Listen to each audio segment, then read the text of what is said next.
Ancaman klaster baru di tengah pilkada ini disikapi serius para penyelenggara pemilu seperti KPU dan Bawaslu.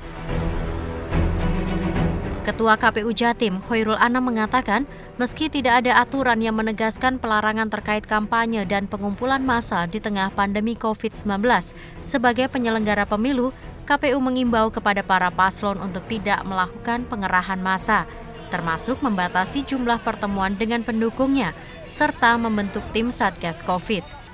Pasalnya, penyebaran COVID-19 di Jawa Timur masih cukup mengkhawatirkan, karena hingga saat ini masih ditemukan kasus positif COVID-19.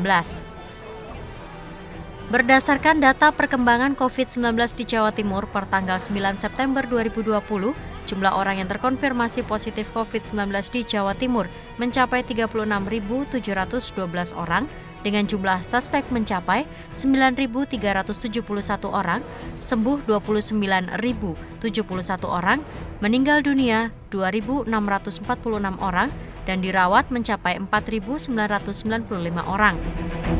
Sejak awal diputuskannya kemudian dilakukan proses pemilihan serentak lanjutan ini, memang KPU sudah mensyaratkan bahwa pemilihan ini dilanjutkan dengan syarat ada protokol COVID, ada fasilitasi dari pemerintah daerah maupun pemerintah pusat terkait pencegahan COVID. Ini menjadi salah satu syarat dilaksanakannya proses pemilihan.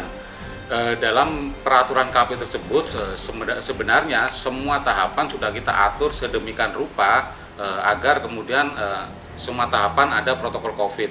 Jadi mulai dari tahapan pembentukan badan ad hoc, kemudian ketika pemutahiran data pemilih, proses pencalonan, kampanye, sampai kemudian proses pemungutan suara dan rekapitulasi dan penghitungan. Ini semua sudah kita atur.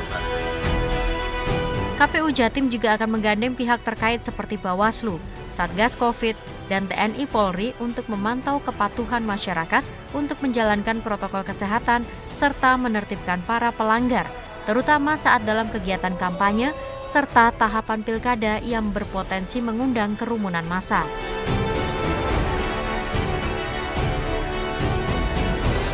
Sementara itu, terkait 2 calon kepala daerah di Jawa Timur yang dinyatakan terkonfirmasi positif COVID-19 usai melakukan tes swab, pihak KPU memastikan jika hal itu tidak serta-merta menggugurkan syarat pencalonan.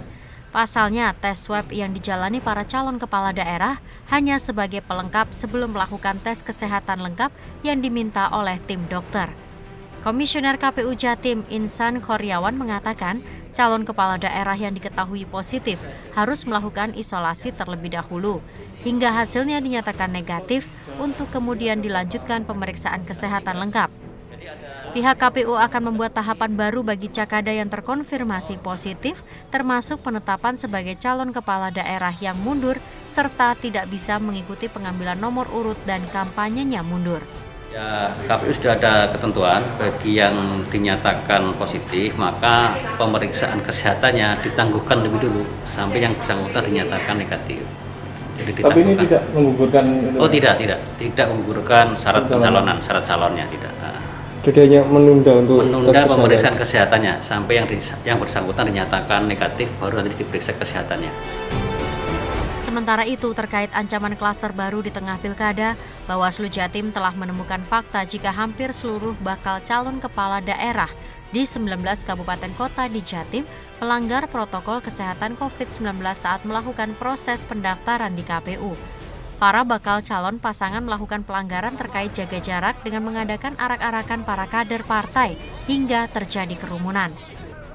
Ketua Bawaslu Jatim Muhammad Amin mengatakan pihaknya akan memberikan sanksi berupa teguran kepada bakal pasangan calon dan melaksanakan evaluasi ke semua pihak termasuk KPU, polisi, Bapaslon, partai pendukung, dan simpatisan.